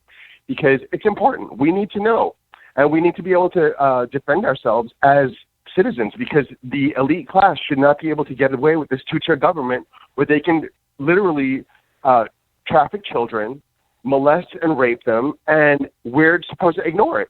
You know, they and one thing, just to be clear, whenever they say, oh, these underage women, no, underage is children. If you're under 18, you're a child. If you go and you shoplift, it's a one thing, but child trafficking, they're children. Don't call them underage women. And this is to the mass media, of course. But Tim, you're awesome. I always enjoy speaking with you. And on the one last thing I'll say is identity politics. My friends are like, oh, why are you supporting Mayor Pete? I'm like, because he sucks. He's a centrist. He's a conservative. I have no part of that. Oh, but the community. Screw the community. I'm thinking about the bigger picture, the country, not just my demographic. Oh, but Mayor Pete, he put the community. Screw that. I'm thinking about the bigger community. I'm thinking about everybody, all my brothers and sisters. I'm not going to limit it to just my community. So thank you again for speaking out and speaking your truth and not falling into the identity trap and making it a real thing, because people, very like in the Darlene Maxwell world, will just dive in and just get stuck there. So thanks for giving us the space. Hey, you got it, Kennedy. Thank you for your comments, bro. And God, how can I say this? I did not know about the 26 visits. I'm gonna have to dig into this a little bit more. Okay, so that's news to me. Now I remember hearing something about Hillary going on a flight or something. Oh man. Gosh, this thing is huge, huh? Wow. All right, guys, I'm gonna try to keep it moving. 678. You're live on Freedom Friday. What's your name and what's your comment? 678. Tim Black. What's up, Dave? How you doing, man? I'm good, man. What's up? I'm good, brother. You know me, it's Dave. It's Dave from Stone Mountain. I was originally just going to call to promote the show, but I think I'm going to do that first. You guys, look, I know Tim Black is awesome. All these progressive voices are awesome, but remember, the only reason any of these people like Jimmy and Tim, and I'm not going to name all your competitors, but everybody knows who they are. The reason any of these people are here is because of us. I mean, he does all the hard work, and really it doesn't take anything from us. I mean, your responsibility as a citizen, all it is to vote, support independent media, and support an honorable politician. It doesn't take that much to lift these people like Tim Black up so that they can be heard and spread the truth. If you get 2,000 people sending $5 a piece, that's $10,000 a month. You understand what I'm saying? It's not that much for us. So I implore everyone to please find $10 a month, $10, $20 a month, or if you're doing good, give more to your progressive independent media and your politician that represents your values. It's not that much to ask, and it is our responsibility. If you're not giving some of your time and effort and money, just a little bit, $1, to these people, essentially what you're saying is you're okay with the lying media on television that doesn't give a damn about you. So I just want to say that, please, everybody support your independent media. Get involved. You are important. It does matter. You do make a difference. And I just want to make a real quick comment. Look, when you're talking to somebody and all on the right and all they do is talk about how Bill Clinton is guilty of this shit, yeah, we know. No shit. It's easy to call that out. But please understand that this is not a partisan issue. If you're talking to somebody who's only talking about their political opposite, their mind is not balanced in reality. This goes way beyond just the Democratic Party or the Republican Party. Okay? Trump, in the same sentence that he's talking about Epstein being a good guy, well, yeah, it was a long time ago. But in the same sentence, he says that Epstein likes these younger girls. In the same damn sentence. But you don't hear that from Trump supporters. Because it's easier to pretend like there's no chance Trump is guilty than it is to swallow your pride and humble yourself and think about the 13-year-old girl who sued Trump as soon as she turned 18, who said he raped her. I don't know if it's true, but if you're not going to listen to little girls saying something like this happened, you ain't where you're supposed to be. Your heart ain't right. And Acosta, this guy that Trump hired, when they went to trial, or they didn't go to trial, but when they were preparing the case at the state level, the federal courts intervened. And this goes beyond Trump. I'm telling you, this goes deep. There are so many people. There has to be a lot of people involved in this in order for this piece of shit to get away with it for so long. Before the state even before they ever offered a deal, Acosta stepped in and said, here's 18 months. Before they even knew what was going to happen or gave the process a chance to happen, they stepped in. And, of course, Trump knows this. Trump knows who Epstein is. He knows that this guy did the case. I'm just saying, if you are just using this to attack the other side, your heart ain't right. So when you talk to these people who are livid, I mean, you got to understand this. There are religious people and priests on the right arrested for this shit all the time. Both sides are just as guilty, and you should be furious that this guy got 18 months and ready to burn both sides down. And before I go, I want to point out who would never be caught dead with any of these motherfuckers. And that's Senator Bernie Sanders, because he understands we need a revolution of everybody getting involved and not just one dude, Trump, saying, I can fix it, because that is a lie. One dude cannot fix it. And so I'm just going to go before I cuss anymore, Tim. I appreciate you, man. I love you. Keep on keeping on. Good night. Thank you, Dave. I appreciate you. I love you, man. I appreciate it, man. No doubt. I've been seeing these videos Dave Packman's been putting together, some impressive videos about what's going on with YouTube and how they're directing all of the discoveries. So like a suggested video, they've been redirecting everyone from like David Packman and Kyle Kalinske and Sam Cedar to, CNN and Fox News and MSNBC. And it's a horrible thing, I'll just say, I'm realizing how much money people have been making in this business. Like, I had no idea. I mean, there are people bringing in $10,000, $20,000 a month. And I'm not saying they don't deserve it. I'm sure that their audience obviously enjoy them. But what we can do with just a percentage of that on this show. I want to give a shout out to Kyle Kalinske, because Kyle Kalinske put out a video, because typically the David Packmans and Sam Cedars, they'll urge you to support people within the TYT thing. But Kyle said support any independent media on the left or whatever. So I'll give it up for Kyle Kalinske for including folks like myself in just saying, hey, support all of us, support all of us, because I know I work my ass off, and I have a passion for what I do. We don't always see eye to eye, none of us, but we want the best for the country, and we believe in it. And I believe in a couple of good candidates, and I believe in a lot of good policies.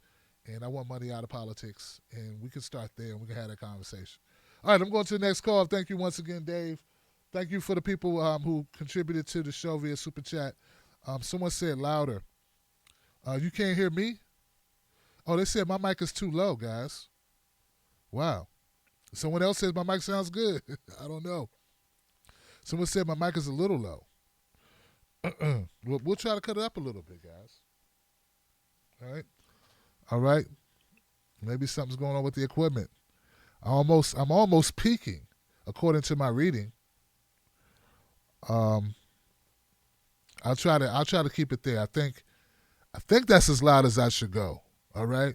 All right, I'm going to the next call though, guys. Thank you for the input. I'm actually reading right now to the chat, Maryland. So Tim never pays attention to his YouTube chat is probably inaccurate, as I just read your message. So it's probably not. that accurate a statement. Never. All right, go to the next call. 501. Yeah. 501. 501. I don't see 501 anymore. 702. 702, you live Freedom Friday. What's your name? What's your comment? Is that me? 702. Can you hear me, man? 702. Can you hear me? Yeah. Can you hear me? Sorry, I wasn't coming through. Hello? Yeah, we're 702. You're live, man. There you are. Yeah, sorry about that, man. You weren't going through with my microphone for some reason. Just wanted to say, love your show. Couple quick things. The dude who was talking about Tulsi earlier, he's right. They are more scared of Tulsi than they are of Bernie, which is why we need her as his VP. Everybody who tries to do this kind of thing, you end up JFK'd. You know what I mean? And they're going to do the same to Bernie if he doesn't have someone who's scarier as his VP. Wow. So he can get Tulsi behind him to protect him, and he's set. They can't do anything to him. Other than that, there was one other dude who mentioned something about Kamala not being like black because of her mom. That's a paternal maternal thing. I know in Italian culture and in my case in Jewish culture, the mom is the one that counts. Do you know if in black culture, like African American culture, however you want to call it, if it's the mom or the dad that matters? I've never known the answer to that. Yeah, black has always been black, you know, like as far as I'm concerned. This is how we saw it. But, okay. But, you know. So it's just either way? Yeah, but it's always been black American, black in the country. Like her people are from other countries and just happen to be brown skin. So that's where the whole conversation like gets kind of wacky, right? Oh, wow. I didn't even know that. I didn't realize they were, wow. Well, all right, man. Keep fighting the good fight. Love your show. Absolutely love your show. Hey, thank you, brother. I appreciate it, man. Thank you for calling in. I hope the mic is loud enough, guys. People were saying it wasn't loud enough. Oh, someone said it's perfect now. Thanks, Kay. I appreciate it. But yeah, man, it gets crazy. People, we always look at it like, what would a cop think? Isn't that what we use? What would the cop think? You know? If the cop would be like, oh, I got a number one male, they don't know you, you haven't talked yet, then that's sort of like what we go with. But people do things to make themselves. My thing is, if you put yourself out there as something other than black, then you really can't be, you know, upset with people who don't call you black, right? So if you say, hey, I'm gonna leave it there. I've seen people put it out there that there's something other than black until there's something to get for being black. That's when it's a problem. Tim Black Show, black. But, you know, hey, it is what it is, man. One of the bad things about it is I saw a clip and I'm thinking like, should I share the clip? Because in the clip, this was a few months ago, like right when she had announced, they were there having a conversation talking about she'd be the first Indian American president. And that was the big thing. That's what, they weren't even talking about her black. They were just talking about being an Indian American, which is fine. It feels like they have triangulated this thing and figured out if she can get the black vote, she could win. So she got to be black now. And it's like, come on, man. Who would that work with? Could I don't know. A Latino community would be like, yo, be Latino the whole time, man. Don't just be Latino because you want me to vote for you because you're Latino. Because I'm going to vote for you because if I think you're better or a good candidate. I mean, hey, man, we had Obama, and Obama He left a lot to be desired in a lot of ways. So what they should really be mad is Obama not living up to the expectations of Obama. Soured a lot of people to that whole, hey, he looked like me or he got the same color as me. Like a lot of black people are like, oh man, wow, I thought good things were supposed to happen for us. Instead, we got shot by cops more and unemployment went up and and we kept getting scolded every time we took the stage telling us to pull our pants up. You know, all right. All we got was him with pictures with Beyonce and Jay-Z. I don't know about you, but that didn't, like, lower my interest rate. I don't know about you, but that didn't get my cousin, you know, a good job or out of, you know, that didn't legalize cannabis. I don't know. Obama liking, you know, or calling Kanye West a jackass didn't change anything for my life.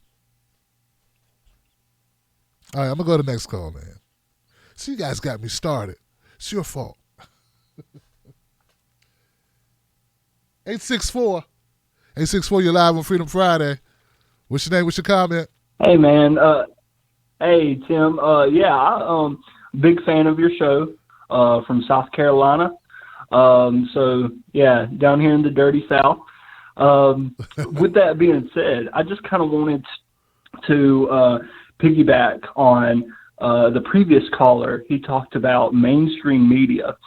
And a lot of issues that I have with the mainstream media is the bias that I've seen, and not only with mainstream media, in particular like CNN and MSNBC, but also local channels for like South Carolina. So, for instance, like there was recently in my hometown an incident where somebody actually set up a bomb at the courthouse, a pipe bomb at the courthouse. Not one single media outlet has called it terrorism for what it actually is. And, I mean, it's because he's white. So, I mean, you can't say that there is no bias there or there's no agenda there when they're not willing to call out terrorism for what it actually is.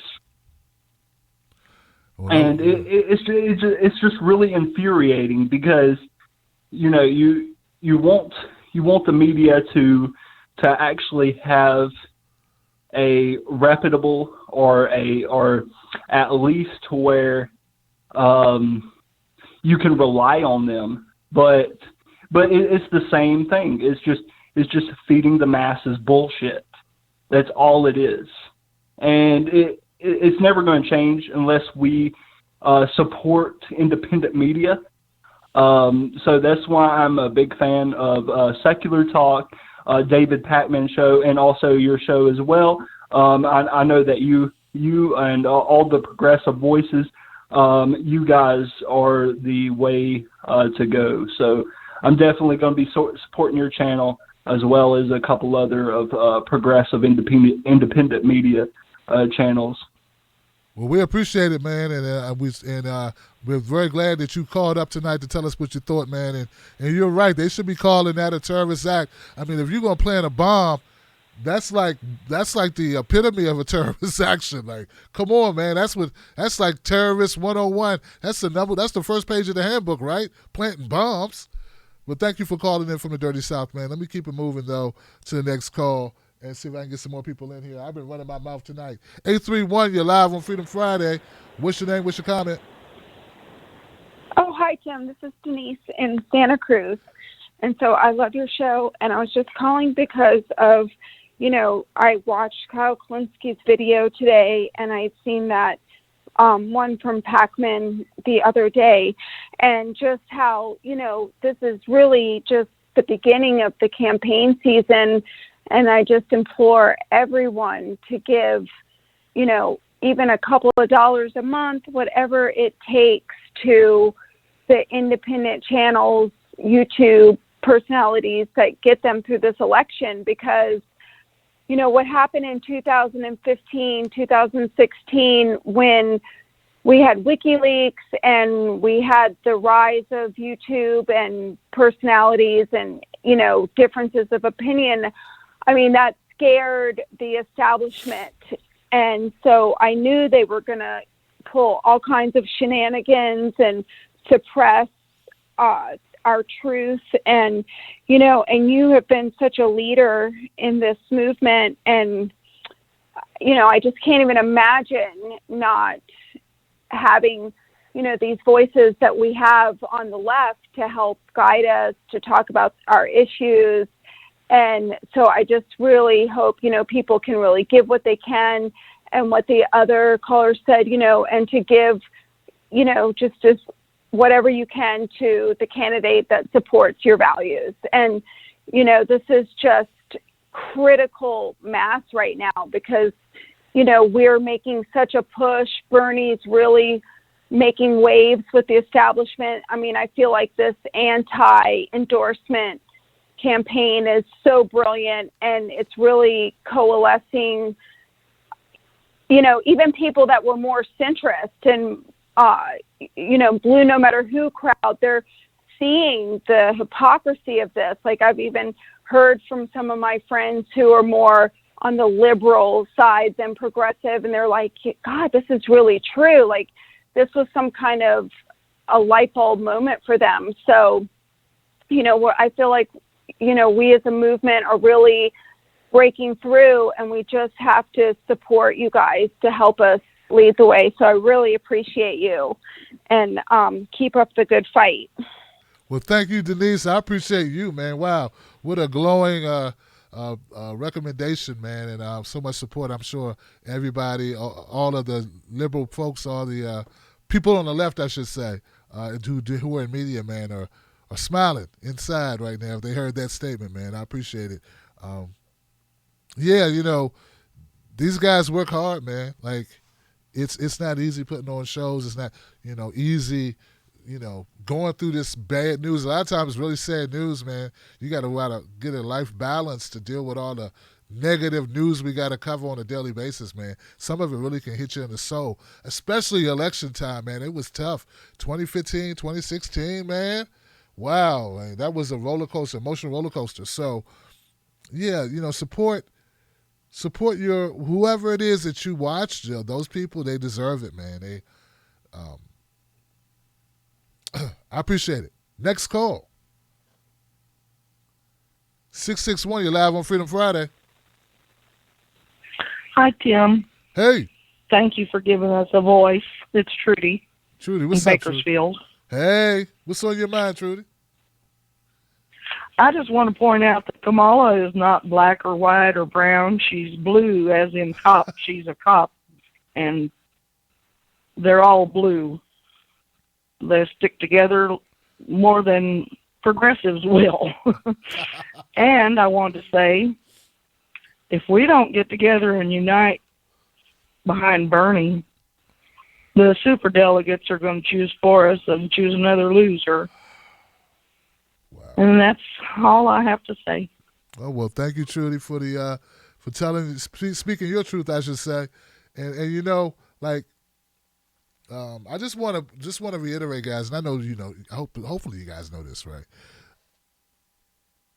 I'm pissed because I want Tulsi Gabbard to do a better. I want things for this country. I'm a granddad now, man. Right? And I have kids, and I have a wife, and I have family, and I have neighbors, and I have people that call this show, people I'm worried about. I don't even want to get too far down the road, but just say, I want us to do better, and I want us to win, and I know it's so damn important that we win. You guys don't understand how much I realize this. So I'll do whatever I can to help out, right? But at the end of the day, I don't control anything other than the sound of my voice. You know what I mean? So don't take my criticism, my frustration, to mean that I don't support, because I've personally given to a couple of people, a couple of candidates, Tulsi Gabbard and Bernie Sanders, and I personally would support either one of those two people. All right? All right. 661. I just got 661. 343. You're live on Freedom Friday. Hello, Tim Black. This is Patrick Seguin from Kingston, Ontario. How you been doing there, Tim? Hey, what's up, Pat? How you feeling, man? What's going on? What's on your mind tonight? Doing amazing. Did some self-reflection, got my mind straight, been chilling out, maxing, shooting some b-ball outside of school. But I got some positive news for you. This week, Bernie Sanders announced that he's taking a caravan from, I think, Michigan to going to Windsor, Ontario. And it's about drug prices. So there are people that need insulin for Americans, and it's an extremely large price. So we have a single-payer system here in Canada with a low drug price. So what does Bernie Sanders do? To kill two birds with one stone, help humanity, and help his campaign to show that Medicare for All works, and lower and cheaper insulin prices are here on the north side of the border for you guys. And as a Canadian, we are gracious to help you out. So you have a good night there, Tim, and you keep on seeing the good fight. And Bernie Sanders is planning to do this later on this month. So blessings from Canada, and keep on fighting the good fight there, Tim. Have a good night. Hey, thank you, Pat. I appreciate it, man. Thank you for calling in, man. 414, you're live on Freedom Friday. What's your name and what's your comment? I just so that's a general statement. It is one thing I've noticed in the last, particularly is that he has brought a certain amount of pride to left-leaning people and a voice to those people. And I guess my question and comment is just directed to you: is where do you see this all going? As you had stated earlier, that it's very important that these policies get through. I'm basically an economic populist. I'm not so keen on the race issues. I think it's all mixed together with economics. And I guess, what do you think is going to be heading now and into the future? Because these things have been cyclical for so many years. And if it just dies, it happens in the future. And what do you think is going to develop in the future? Obviously, there's an election going on, but that's not the end. It's going to take decades to go through. And Sanders is going to be playing a major role, but as time goes by, he's also going to be sidelined because of his age. Who do you think the main players will be in the future? And the one thing I've seen is like people are slicing and dicing people, and that's kind of a big problem. I view about 4 or 5 people out there right now that could be pushing forward. 90 seconds. I think they all need support, but I'm a Sanders guy, but I look at the whole picture, and all these other folks need some support. And just vote for the one, but it's nice. All right, brother. I appreciate the phone call, man. You were kind of breaking up in the beginning, but I'll tell you this. As you pointed out, I mean, like, Tulsi Gabbard is 38 years old. This ain't her last rodeo, man. That's another thing, people. I'm glad you 60 seconds. I'm glad you brought that up because, yeah, you know, Bernie's here, right? And Tulsi Gabbard is now on the national stage in a phenomenal way. She's going to be in the debates again, and I think it's amazing, this opportunity, man. That's all. It's just a great opportunity. You know, people write me about other candidates as well. You know, I find it ironic. No one calls me. No one calls black women sexist or racist for not supporting Cory Booker. What's the guy's name? Masam. No one calls anyone sexist or racist for not supporting that guy. See, it's just Kamala. She's the only black person. 10 seconds. It's crazy, man. I know Cory Booker somewhere going, hey, what about me? Sorry, man. No one cares. All right, brother. But yeah, it's a marathon. Shout out to Nipsey Hussle. It's a marathon. And right now, I think Bernie, I support Bernie because of his track record. But I don't only support Bernie. I also support Tulsi Gabbard, and I support anyone who. I just don't believe. I know you said. There's other people that could get a push, brother. I just don't believe Elizabeth Warren is who she says or who she pretends to be. I don't believe that Elizabeth Warren believes Elizabeth Warren. So I just don't feel it, man. I did a long segment on it, breaking it down. In a nutshell, if you support Medicare for all, why would you support other legislation that is not Medicare for all? Either you think Medicare for all or medical coverage is a human right, or you don't.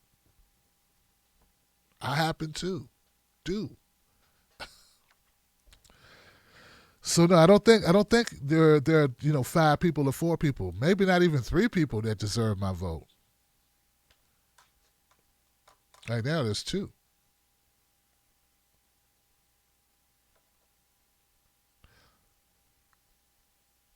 Next call. 907. 907, you're live on Freedom Friday. What's your name? What's your comment? Hi, this is Phyllis. I'm calling from Anchorage, Alaska. And first of all, thanks for the show. And I also wanted to say thanks for covering Mike Gravel. We really miss Mike up here, and we don't get much news about him. But he was responsible for the Alaska Permanent Fund, or, helping us get the Alaska Permanent Fund. And then the Alaska Native Settlement Act, which was, $1 billion act for Alaska Natives up here. And so, of course, a lot of us love him. And he could run. And, I would vote for his ghost, actually, because he was a great politician for Alaska. Yeah. So there was somebody that called earlier about Kamala and Willie Brown. And I just wanted to respond to that and saying that I think that's insignificant, especially compared to Trump and Epstein. So although I'm not a supporter of Kamala, I don't see that as having much weight as compared to the other 13 or 16 allegations against Trump, saying that he sexually assaulted those women. So let's see. I wrote notes, so I'm trying to go through it. So in regards to Epstein, I thought it was quite interesting that he was trafficking between Florida and New York. And my interest is that I've done my own genealogical search, and my family was owned by a Jewish family in Georgia, and they owned Saba Island. And so besides all the other things they harvested, they harvested lumber, which they sent to New York. And there were other members of that family that were shipbuilders, and some were captains. And so as far as this trafficking of people, between say, for example, from Florida to New York, it's probably something that's been going on a lot longer than, just Epstein, because of the connection with, with the group. I'm Jewish, so I know that people can conspire, and that the web can get to be quite big. And so I think that Epstein is just like the tip of the iceberg, as far as the behavior and how long this group of people has been participating in this kind of work. Okay, and so just real quick, because I'm running out to go to the gym. As far as Tulsi Gabbard, I haven't heard any black agenda from her, so she's a nope. And the other thing was Obama, that I don't know who built Obama up, as far as the minds of black people, but Obama told us right up front that he wasn't going to be Black America's president. Yep. Now, when I first heard that he was running and he came to Alaska, he was coming to Alaska, bringing his campaign here, I had applied for a job to be a field person. And I was working for the legislature at the time for Democratic representatives, and I applied for a job.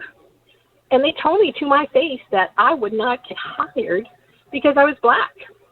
That that I could not work the Obama campaign in Alaska because I was black.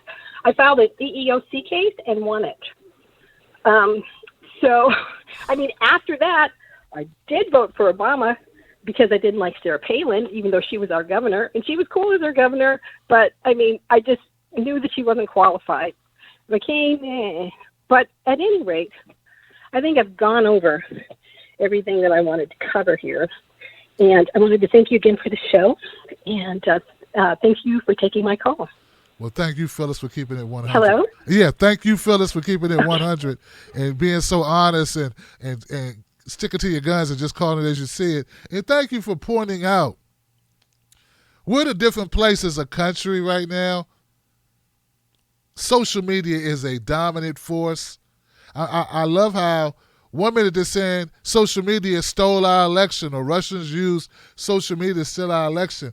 And then out the other side of their mouths they say, hey, Twitter doesn't matter. None of this stuff matters. Which one is it? The schizophrenic? Which one is it? But we're in a different place now than we were in 2008 and 2012. Black people really wanted to have the opportunity to have a black president for the children so they could see that you could be this thing. You could get to the highest office. They're not going to be able to just slide in a female Obama on the people. I do appreciate what you said about Tulsi Gabbard. She needs a black agenda. I've been saying it. Black people are the most reliable voting bloc, good for better or worse, for the Democratic Party. You got to speak to black issues. You have to. And you have to do so with people who are influential in the black community, who have a foothold in the black community. Do it. I don't want Trump to win. Damn it. All right. 734. You're live on Freedom Friday. What's your name? What's your comment? Yo, this is Money Change Your Ass. What's up, Tim? What's up, man? Talk to me. Can you hear me? I hear you. Man, I was calling for a call the show like this. So I wanted to say first thing to the caller who called in and asked was there any like skin tests or whatever for the black people. Actually, it is a test. It's simple. All skin folk ain't can folk, so you just got to do your research on it and stay on code. All right, so I just want to say, man, Democrats are basically just giving it away right now. Not one politician that we've mentioned so far has a black agenda except Marianne Williamson. Nobody's mentioning her, not MSNBC, not CNN. She's barely getting any coverage, or they're barely even covering her whole topic about reparations. So I just like they're giving it up right now, man, because if you don't secure that black vote, you're not winning. That's just fact. It's scientifically proven. So it's just like if you come with a black agenda, black people will show up, but not no mixed agenda, not no middle class agenda. Like that's another test for black people. As soon as you say middle class, you lost. There is no such thing as middle class to a black person. I don't know any black people making $100,000. To the guy who said he's not voting for Pete Buttigieg, I'm proud of you, brother, because I'm a young man. My first time was voting was for Obama. I liked a couple of his politics, but he already had the bag secure with me through his fake skin color.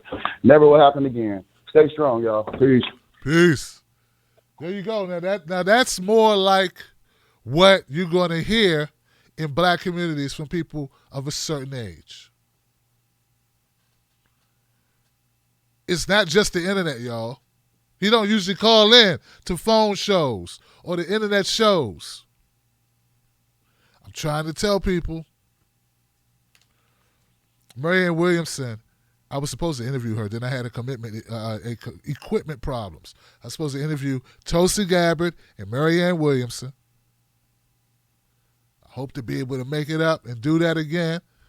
I've reached out. I need to keep reaching out to Marianne Williamson. They're very busy. Everybody's busy. But I did talk to Tulsi's people today. And to their credit, they reached out to me about it, about rescheduling. So it's dope, man. It's not just about candidates. It's about what their message is on, right? So like the man was pointing out, the conversation of reparations is important. Even though Marianne Williamson, I don't think she expects to become president, but her issue, her talking point, her thing that she wants to spread, she wants that to spread. So, and I think she should be given that opportunity. Yo, I think we got everybody in the queue, man. Everybody in the queue. I think I got everybody in the queue. So, very interesting night tonight, guys. Passions run high. They run deep. No, I don't think that Kamala Harris, Willie Brown, whatever that is, but to some people they would think it's ethics. It's an ethics issue. But as you pointed out, ethics. Look at Bill Clinton. Look at Trump. Who cares about ethics? Can you help us get the car out the ditch, right? So, yeah, I talked about Kamala's background one time in one video, and I forgot even why I did it. It was a reason. It was a reason. I was going somewhere with it. But I'm not trying to hang my hat on anybody's sex partners or who they dated or anything. Come on, man. You know, come on. There's so much other. And I think most people are not worried about that either. Mitch McConnell. Why do I have Mitch McConnell? Oh, Mitch McConnell said something recently. He said, black people want reparations. Hell, you should have asked Obama. And people did try to ask Obama to do stuff for black people, and the gatekeepers kept saying, now leave Obama alone. Leave Obama alone. You're not a good black if you question Obama. I tell you, man, black people are the most manipulated, most controlled, most dogged people in this country. They are, man. I remember, man, they even dogged Cornel West for calling out Obama. God, our best and brightest can't even call him out. Jesus. I mean, I know they don't want Flavor Flav to call him out. But God, we couldn't even let Cornel West question the guy. He took us to war to 7 places. From 2 to 7. Can't even question him. White people questioned him, and it was fine. Black people couldn't question him. I only hear to that, man. I'm not listening to that groupthink crap. We're going to do the right thing. We're going to do our best to call it straight. We're going to do our best to fight the good fight. I got to look in the mirror every morning. I got to look at my kids' eyes every morning. I don't owe those corporate hacks anything. The 10 Black Wolfpack, those are my people that got my back. That's the agreement. $5 a month. Become a member of the 10 Black Wolfpack. I'll send you one of these cool bumper stickers and a lot of love. Thank you to everybody who called in tonight and lent your voice and spoke your truth, man. That's all I ask. Keep it real. Keep it funky. Be honest and just speak up. I'm so glad for the people who donated to the show so we have a computer so we can even do the show. You guys made this possible, and you know who you are who made this possible. Thank you so much. We matter. People care. People are listening. You make that possible. Thank you. All right, guys, that's it. I love you.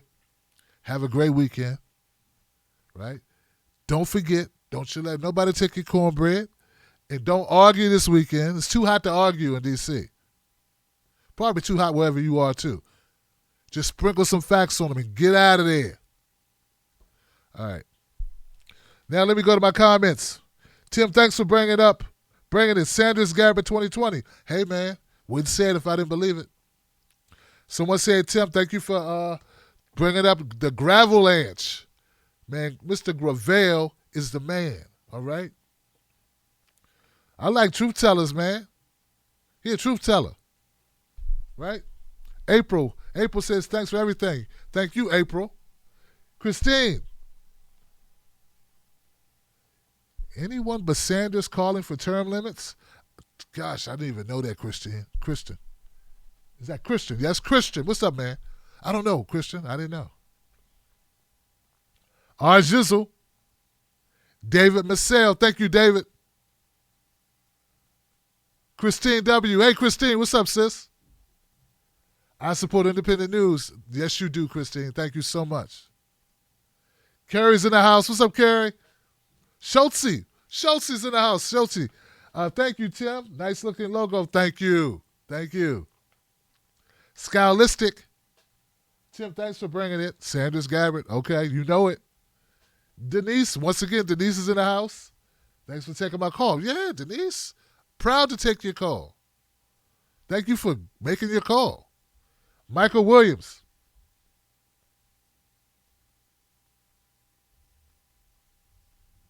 Michael Williams says that Tulsi's working on a black agenda with Nico House. For Mikasa Sukasa, Miko House is Mikasa Sukasa. It's a Latino show. Sorry, Nico, it's true.